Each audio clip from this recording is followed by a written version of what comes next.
Good morning students. हमने किया था उत्पादन फलन। अगर आपको याद हो तो उत्पादन फलन था क्या? उत्पादन फलन उत्पादन के साधन, उत्पादन के साधनों और उत्पादन की मात्रा दोनों के बीच में जो भौतिक संबंध था वो हमारा उत्पादन फलन था। यानी उत्पादन के साधनों और उत्पादन की मात्रा के बीच भौतिक संबंध दर्शाने वाले को उत्पादन फलन कहते हैं। और उत्पादन फलन में हमने दो चीज़ें की थी। उत्पादन फलन दो प्रकार का था, एक तो था अल्पकालीन और एक था दीर्घकालीन। दो प्रकार के उत्पादन फलन थे। अगर आपको याद आया हो तो अल्पकालीन उत्पादन फलन वो उत्पादन फलन था जिसमें केवल परिवर्तनशील साधनों में वृद्धि करके उत्पादन में वृद्धि की जाती थी, और जबकि दीर्घकालीन उत्पादन फलन में सभी साधनों में परिवर्तन करके उत्पादन में वृद्धि की जाती थी। अब आज का हमारा जो टॉपिक है वो 7वां अध्याय कारक के प्रतिफल या साधन के प्रतिफल जिसे हम कहते हैं, और पैमाने के प्रतिफल।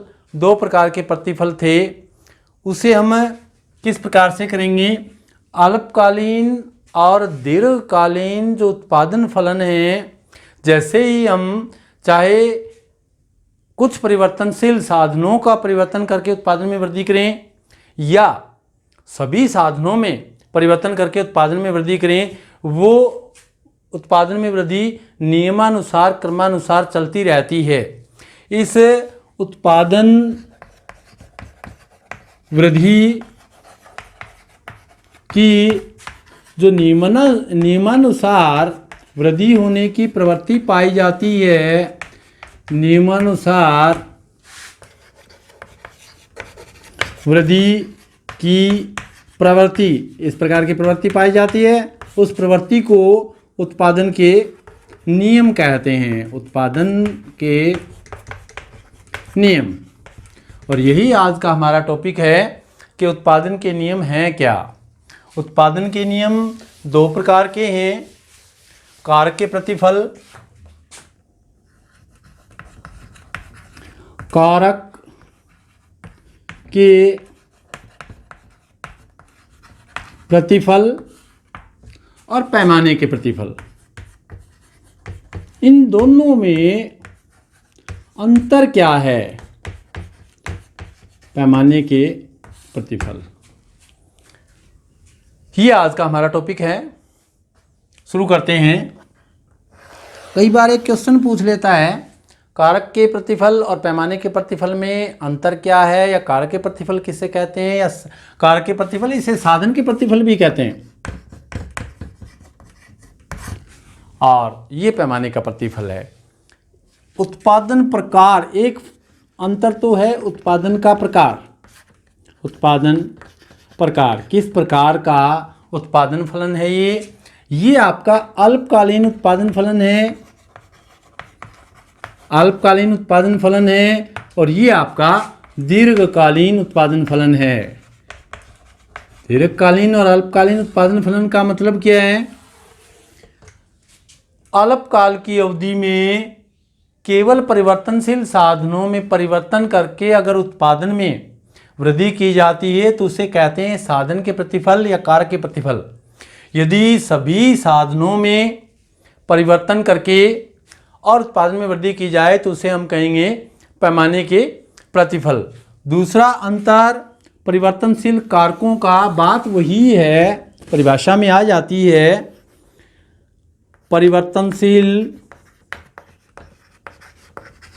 कारकों की संख्या, कारकों की संख्या। अब जैसा कि ये अल्पकालीन है, इसका मतलब इसमें केवल परिवर्तनशील, केवल परिवर्तनशील कारकों में ही परिवर्तन किया जाता है, जबकि यहाँ सभी कारकों या साधनों में परिवर्तन किया जाता है, में परिवर्तन किया जाता है। पैमाने के प्रतिफल में सभी कारकों में परिवर्तन किया जाता है और साधन कारक के प्रतिफल में केवल परिवर्तनशील कारकों में ही परिवर्तन किया जाता है। उत्पादन का पैमाना, उत्पादन का पैमाना, इसमें पैमाने में परिवर्तन नहीं होता, पैमाने में परिवर्तन नहीं होता, जबकि इसमें पैमाने में परिवर्तन होता है। क्यों भाई? पैमाने में परिवर्तन होता है,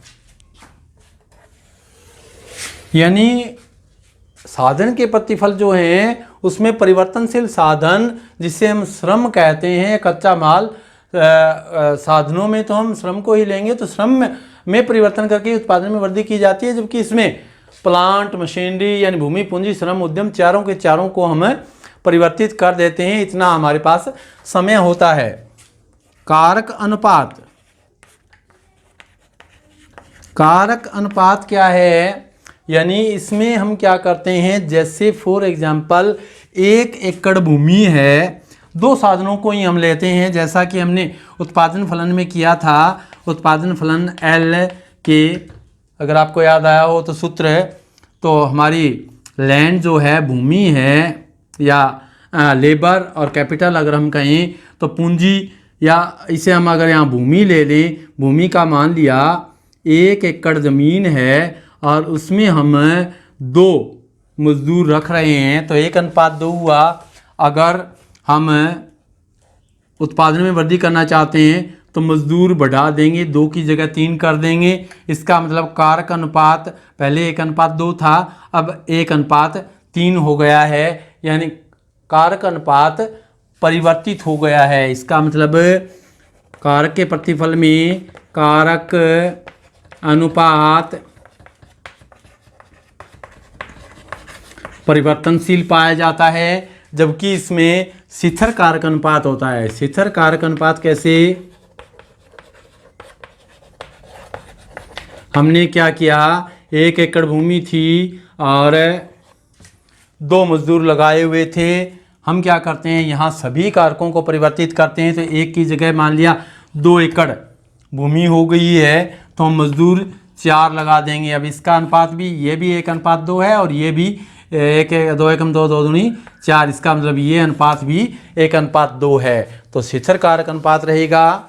इसके अलावा एक अंतर हम और बता सकते हैं, अगर 5 नंबर का क्वेश्चन हमसे पूछा जाता है तो समयावधि, समयावधि ये अल्पकाल है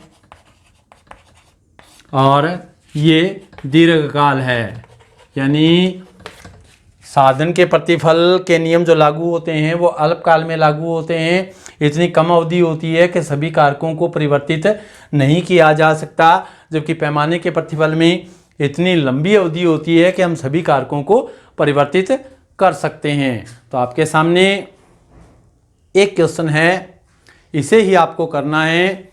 साधन के प्रतिफल और पैमाने के प्रतिफल में क्या अंतर है? ये 5 अंतर हैं हमारे।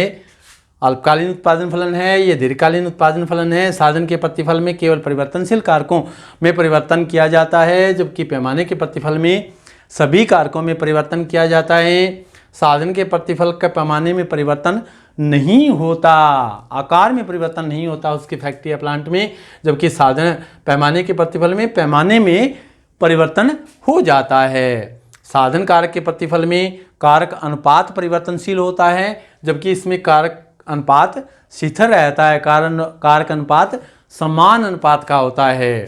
साधन और कारक के प्रतिफल की समयावधि अल्पकाल से संबंधित है, जबकि पैमाने के प्रतिफल में दीर्घकाल से संबंधित है। That's all, have a nice day.